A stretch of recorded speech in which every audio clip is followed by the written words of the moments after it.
A mais firme convicção nietzschiana é que o mundo é regido pelos fracos.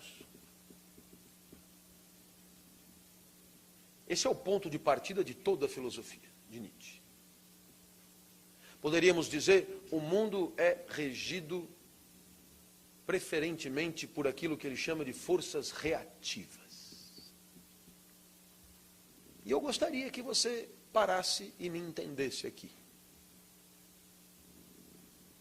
A primeira chave para entender a filosofia de Nietzsche é aquilo que nós poderíamos denominar de crítica do niilismo. O que é o niilismo?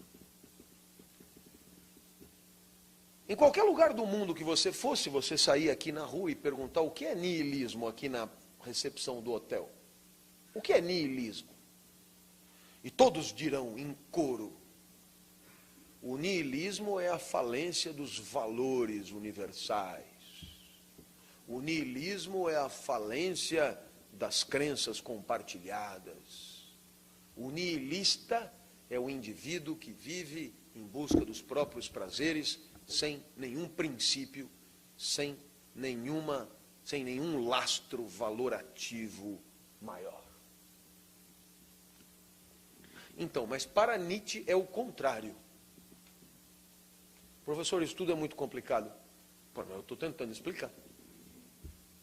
Para Nietzsche, o nihilista é justamente aquele que crê em transcendências. Por quê? Porque para Nietzsche o nihilista é aquele que nega o mundo da vida.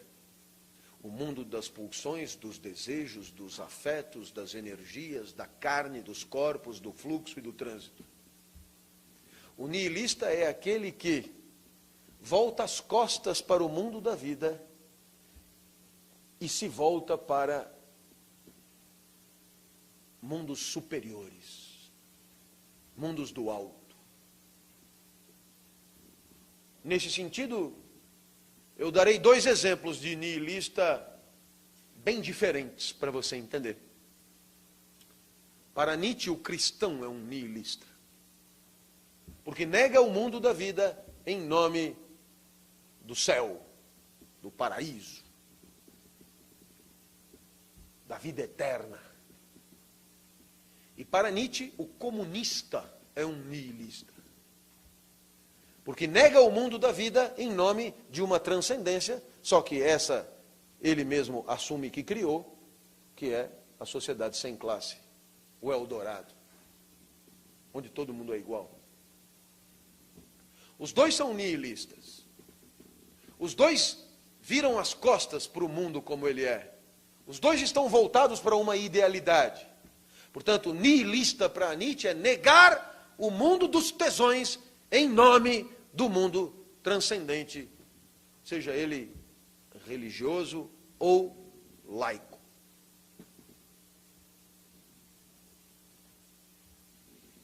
Essa é a primeira chave. Por que que o homem cria transcendências? Por que que desde que o homem existe ele fala em Deus?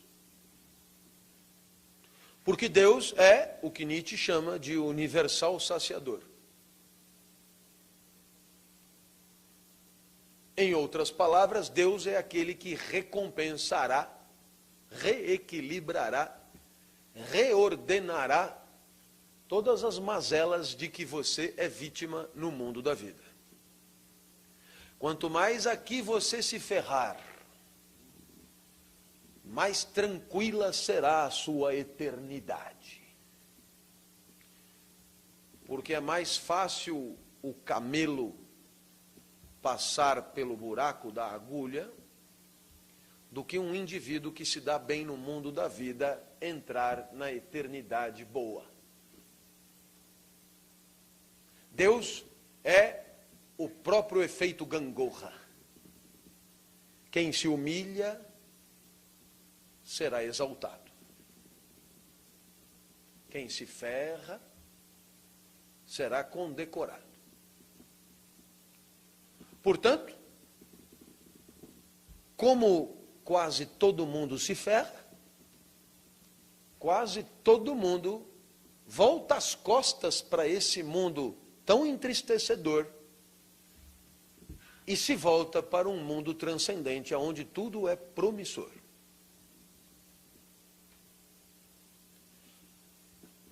E veja só a influência do pensamento mitológico. Qual é a primeira desgraça que queremos eliminar do mundo da vida? Desde os tempos da mitologia. A finitude, o perecimento, o envelhecimento, a deterioração, o fluxo, a transitoriedade. Portanto, toda a transcendência, curioso, eliminou o fluxo. Porque tudo na transcendência é eterno, desde o mundo das ideias de Platão até o paraíso cristão. Tudo é eterno. Acabou o trânsito. Deuses agora. Finitude zerada. Isso de a cada segundo não ser mais o que eu era, acabou. Essa história de envelhecer segundo a segundo, fim de papo. As mazelas da deterioração orgânica, acabou, decretei, fim, acabou. Já que sou eu que estou inventando mesmo, faço do meu jeito.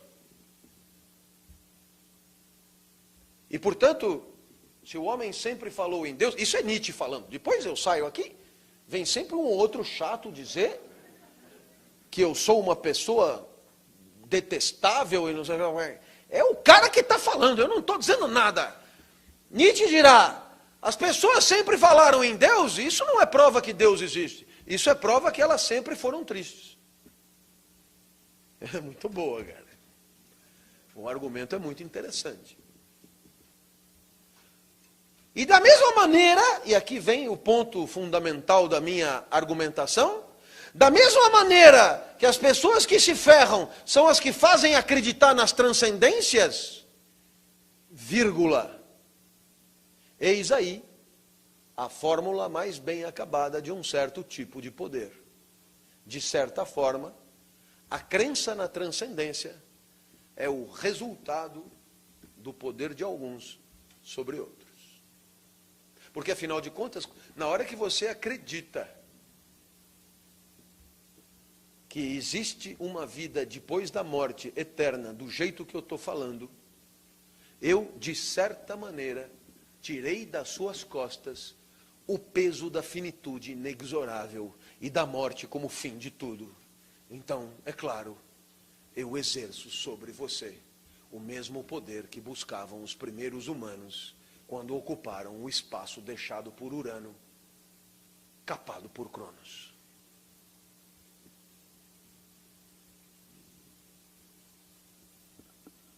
A perspectiva de Nietzsche é que o cara que se dá bem, esse não tem por que buscar transcendência nenhuma. O cara que é forte no mundo da vida, o cara que no mundo da vida consegue o que quer, o cara que vai e arrebenta, esse cara, evidentemente, ele adora o mundo da vida. Esse não está esperando morrer. Esse, pelo contrário, esse quer que a vida não acabe nunca. Mas não é essa vida asséptica de virgens loiras e uvas tipo rubi. Não! Essa vida daqui, com prostitutas coreanas e etc. Eu quero meu quinhão aqui, porque aí em cima, enfim, isso é coisa que dizem.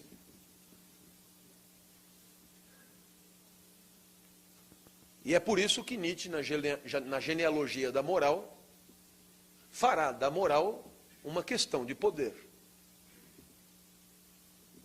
Para que você entenda isso, é preciso que você entenda que Nietzsche, quando fala do mundo da vida, divide o mundo da vida em dois tipos de força: ativas e reativas. Não há pessoas ativas e reativas, há forças ativas e reativas. E nós somos regidos pelos dois tipos. Ora, predomina em nós forças ativas. Ora, predomina em nós forças reativas. Somos regidos mais por forças ativas quando a nossa conduta revela as nossas pulsões, a nossa força vital. Se você quiser chamar isso de dinamis, como chamava Aristóteles, ótimo, desde que você entenda que a dinamis de Aristóteles é plugada num universo ordenado e a dinamis de Nietzsche é totalmente caótica, é totalmente imprevisível. Então eu repito, força ativa é força que move a partir da pulsão de quem age. E força reativa?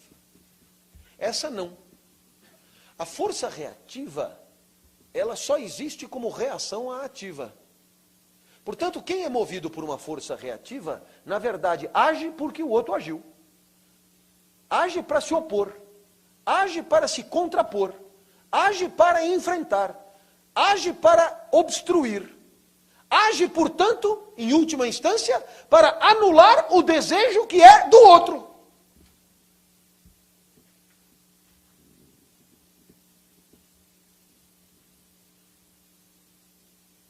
Um exemplo de força ativa é um fulano como o Messi, o Kaká, o Ronaldinho Gaúcho driblando, né? É a pura atividade. Já um exemplo de força reativa é um zagueiro como o Ronaldão, marcando um desses. Né? Um exemplo de força ativa é o pintor que chega diante da tela e, tirando de dentro a sua inspiração, se manifesta através da pintura. Um exemplo de força reativa é o pintor que copia 10 vezes a mesma coisa para vender quadros em série. O exemplo de força ativa é o professor que chega e manifesta a sua potência na aula. Um tesão singular, irrepetível, uma manifestação de energia que não se reproduzirá mais, daquele encontro de células e de átomos ali, sinápticos. O exemplo de força reativa é o professor da sala do lado, que reclama da altura. Está alto. Está alto. E agora eu faço pergunta para você. Quem foi que inventou a moral? Alguém regido por força ativa ou por força reativa? Você nem responde de tão óbvio que é. Porque o cara que vem e põe em cima da mesa o seu tesão, não vai pensar em criar regrinha para limitar a própria potência. Quem é que vai definir os decibéis do professor? É o bosta, que não consegue fazer nada, então é ele que vai escrever o regimento interno. Regimento interno é conduta de nego mesquinho, corcunda, feio, postulento. Eu vou atrás dele. Anotar tudo que ele faz, eu vou fazer um dossiê contra ele. Isso é um reativo, feio, broxado, não vive por si. Se por acaso o ativo morrer, ele não tem mais a quem perseguir. Morre por falta de quem perseguir.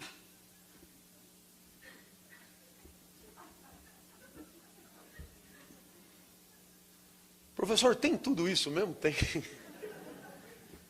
A recomendação que eu faço é você comprar o Crepúsculo dos Ídolos e ler o capítulo 2, cujo título é O Caso Sócrates.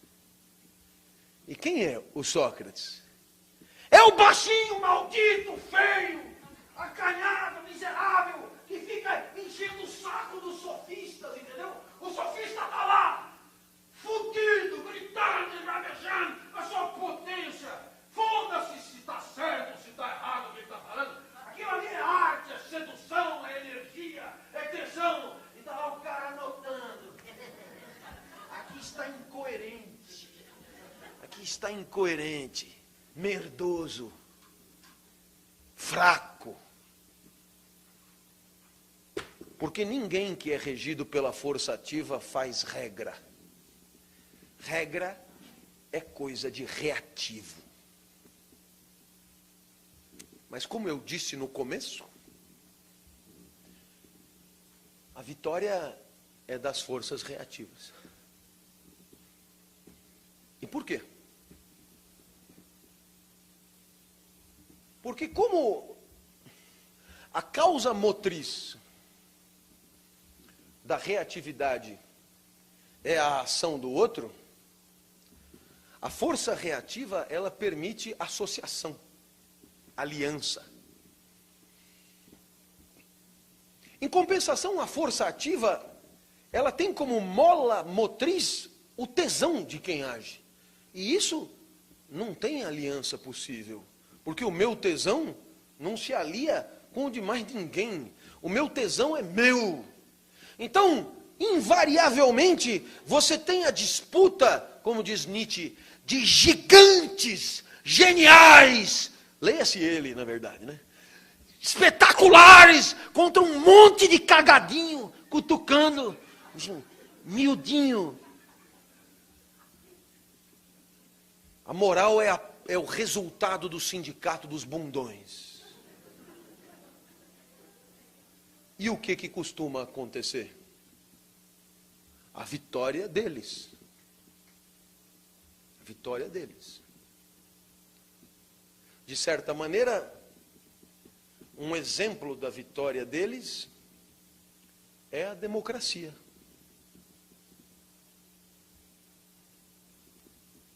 A quem poderia interessar que nós fôssemos considerados todos iguais e cada voto vale um? A quem poderia interessar? Me diz. Quem é que poderia ficar contente em saber que vale um igual a todo mundo?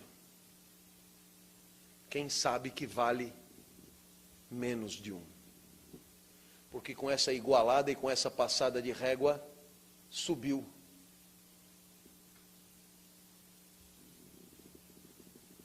Agora, obviamente que essa história de tudo valer igual não pode interessar aos fortes. Porque esses escorregam. Esses descem. Esses se apequenam. A democracia é o resultado mais claro da vitória dos fracos sobre os fortes.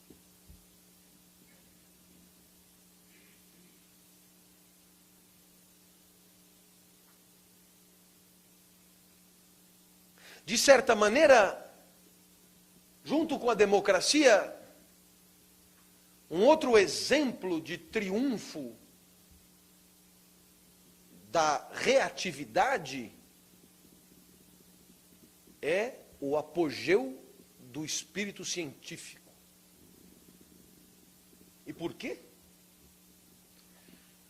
Porque quando você faz ciência, você aplica métodos a objetos. E teoricamente, não faz a menor diferença se é Joaquim ou Manuel a aplicar o método a um certo objeto. Razão pela qual a ciência também higieniza. A ciência tira da sua produção a importância do tesão do cientista. A ciência pasteuriza.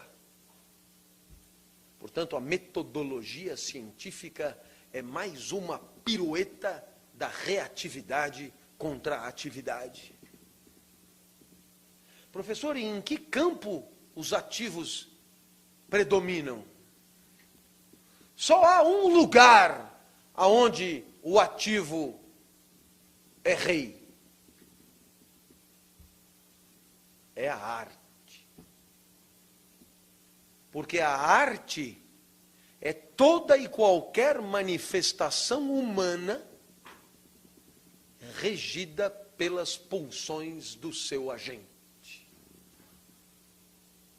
O artista nada mais é do que aquele que com a bola nos pés, com o pincel na mão, com a batuta na mão, dando aula ou em qualquer outra atividade, age em função da sua singular e irrepetível energia vital, e não em função de uma técnica a ser repetida 1 milhão de vezes. Portanto, o pintor pode muito bem não ser artista, ser um técnico de pintura. E é perfeitamente possível encontrar arte onde menos se poderia esperar, toda vez que a singularidade de uma orquestração orgânica permitir uma manifestação irrepetível, existe ali uma obra de arte. Portanto, meus amigos, veja que curioso, e é nesse ponto que nós vamos ficando por hoje. Na perspectiva nietzschiana, existem, na verdade, 2 formas de poder. Um poder entendido no jogo social. Na verdade, isto aí os romanos chamavam de potestas. Aquilo que você está autorizado a fazer ou pode fazer. Isto é uma produção das forças reativas. É o que Freud vai chamar mais tarde de civilização repressora. Mas o outro poder, esse não é a potestas. Esse agora é a própria potência, com T. E esta potência não é o que você pode ou está autorizado a fazer pelo outro, mas é o que você pode ou está autorizado a fazer pelos próprios recursos orgânicos, pela própria dinamis, pela própria energia vital. E esta potência Nietzsche vai chamar de vontade de potência. De certa maneira, o que explica a potestas, aquilo que eu posso fazer, é uma lógica social, jurídica e moral. O que explica a vontade de potência é a busca por mais vontade de potência. E isto é filosoficamente precioso. Nós somos máquinas desejantes, diz Deleuze. O que isso quer dizer? Somos desejo que quer mais desejo, potência que quer mais potência. E o que é que o meu tesão busca? Mais tesão. Numa lógica que Platão já tinha denunciado como de insaciabilidade absoluta. Por quê?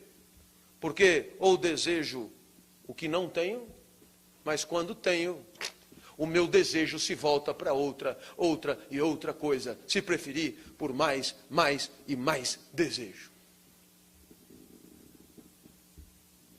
Portanto, essa potência aí, a tal da vontade de potência, é, na verdade, um saco sem fundo.